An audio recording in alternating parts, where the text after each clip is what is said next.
Olá, boa noite, tudo bem? Meu nome é Camila, sou estudante do curso de Teologia da Faculdade Unicesumar e estou fazendo esse vídeo para apresentar uma análise simplificada e resumida da passagem de João 3,16.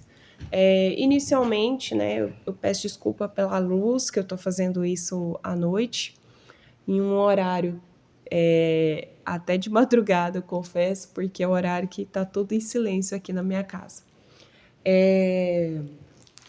Quero me apresentar, né? Eu atuo no ministério da minha igreja, sou evangélica desde os 16 anos, né? Eu tenho uma formação superior em uma outra área profissional, tenho 12 pós-graduação e junto com a faculdade de teologia da Unicesumar também estou fazendo de forma paralela um mestrado em exegese do Antigo Testamento. A passagem bíblica que eu vou apresentar uma análise simplificada é de João 3,16. Porque Deus amou o mundo de tal maneira que deu seu Filho unigênito para que todo o que nele crê não pereça, mas tenha a vida eterna. Versão nova, Almeida atualizada. A passagem, esse texto ele ocorre em Jerusalém, né? Esse fato ocorre em Jerusalém na época da Páscoa, quando Nicodemos, que era um dos fariseus, procura Jesus para ter uma conversa. Nicodemos, assim como os outros judeus, eles tinham muita curiosidade sobre Jesus, né? Muita curiosidade. Só que Nicodemos, ele reconhecia o ministério de Jesus, ele sabia que Jesus ele era enviado por Deus, mas ele tinha muita curiosidade, né? Então ele tem esse momento de conversa com Jesus para esclarecer algumas dúvidas que ele tinha sobre o ministério de Jesus, sobre qual é o propósito dele, sobre o que ele veio fazer. E nesse contexto, ocorre essa fala de Jesus para Nicodemos a respeito do que Deus veio fazer através dele, né? Jesus. E o que é mais interessante, né? Quando a gente vai estudar o original dessa passagem, a gente percebe que o amor de Deus, escrito aqui em grego, que é a passagem escrita, ele está falando do amor agapau, do amor ágape. É um amor incondicional de Deus. Nos textos bíblicos, a gente percebe que existem outros tipos de amor. O amor eros, que é um amor sensual, e tem o amor filéu, que é um amor de amizade, mas nessa passagem aqui está bem explícita que é o amor agapau, que é um amor totalmente condicional. O texto começa destacando a iniciativa divina. Deus amou o mundo, não da parte do homem para com Deus, mas de Deus para com o homem. Esse texto ele não tem o objetivo de enaltecer o homem como sendo o foco principal da passagem, mas isso aqui enaltece Deus para com o homem, né? Mesmo que o homem não merecesse todo esse amor, com o objetivo de salvar a humanidade, Deus entrega seu único filho para morrer por todos nós. É uma passagem muito forte, porque mesmo que não houvesse a Bíblia, mesmo que a gente não tivesse acesso a nenhuma outra passagem bíblica, esse único versículo já seria mais do que suficiente para a gente conhecer um pouco do que Deus é, um pouco da essência de Deus, do propósito de Deus e da salvação para com o homem. Aqui o amor não é apenas sentimento, mas uma ação concreta que se expressa no dom do Filho. Ou seja, aqui nós vemos algo interessante, porque aqui ele não está falando só de um amor, né? Só de amar, ele está falando também da forma como Deus amou, da forma como ele entregou o seu bem mais precioso, o seu único filho, para morrer por uma humanidade, né? Aqui ele não está falando Aqui, quando ele fala do amor, ele fala do amor de toda uma humanidade, né? O uso de agapau sublinha a qualidade e a profundidade do amor de Deus. Um amor que não depende do mérito dos amados, mas emerge da própria natureza de Deus como amoroso e gracioso, né? Nós estamos falando da essência de Deus.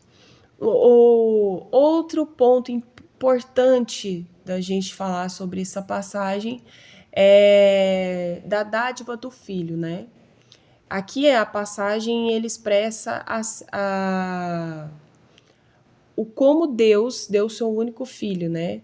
O dar aponta para a encarnação e, sobretudo, a morte na cruz. Ou seja, aqui ele está falando que ele vai dar o seu único filho para morrer na cruz por toda a humanidade, né? Uma humanidade que não merecia, porque desde Adão e Eva, né, todos pecaram e foram destituídos da glória de Deus. De lá para cá, a humanidade carrega um pecado, ela carrega um pecado que inevitavelmente levaria à morte eterna. Mas através desse sacrifício de Jesus, ele trouxe a salvação por meio da graça. Mesmo que nós não merecíamos, né? Ele deu o seu único filho para nos salvar. O termo deu seu único filho em João 3,16 usa a palavra monógenes, que significa único, único gerado, único do seu tipo. Essa escolha lexical destaca a singularidade de Jesus, enfatizando o profundo sacrifício do envio do seu único filho, né? E Jesus, ele é o último sacrifício, porque antes dele, as pessoas tinham acesso ao perdão dos seus pecados através do sacrifício de animais, né? Desde lá do Éden, a gente vê que a humanidade, para ser perdoada, carecia de seguir uma liturgia de sacrifício, né? Tinha toda uma liturgia, uma regra, uma ordem para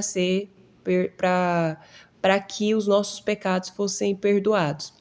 E mesmo que não tenha a ver com a passagem bíblica, numa análise aprofundada, né, de Gênesis, lá na passagem onde a gente vê ali a narrativa entre Adão e Eva, quando Deus dá uma ordem para Adão e Eva que se eles comessem daquela árvore, eles certamente morreriam, né? Ali a gente percebe que dali em diante, todos nós estávamos mortificados com o pecado, mas através do sacrifício de Jesus, através desse gesto de profundo amor pela humanidade, todos nós fomos libertos desse pecado e hoje podemos ter total ligação com Deus. No contexto do Novo Testamento, revela a exclusividade da relação entre Deus e Jesus, bem como o valor inestimável do sacrifício. Um amor que busca salvar, não condenar, né? Ele entregou seu único filho para morrer por nós, sem que merecêssemos esse amor, mas ele decidiu ele decidiu assumir toda a condenação de nós para que houvesse a restauração dessa aliança com Deus. Um outro ponto importante é a fé como resposta. O texto não diz para que todos sejam salvos automaticamente, mas para que todo que nele crê, né? Ou seja, esse sacrifício, ele ocorre para que aquele que nele crê possa alcançar a salvação.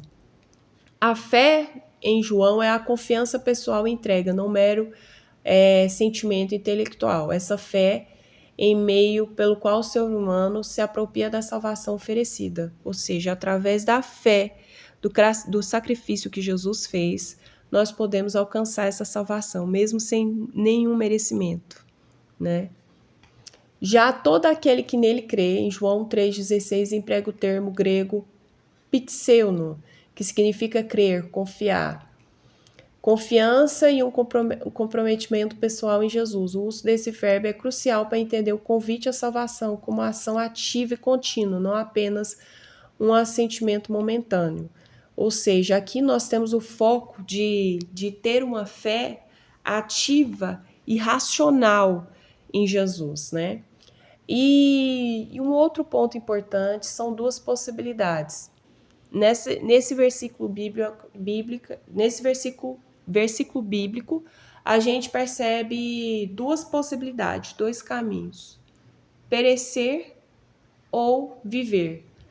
Não pereça contrasta com a vida eterna. Perecer não significa apenas para a morte física, mas a perdição espiritual, a separação eterna de Deus e o homem, né?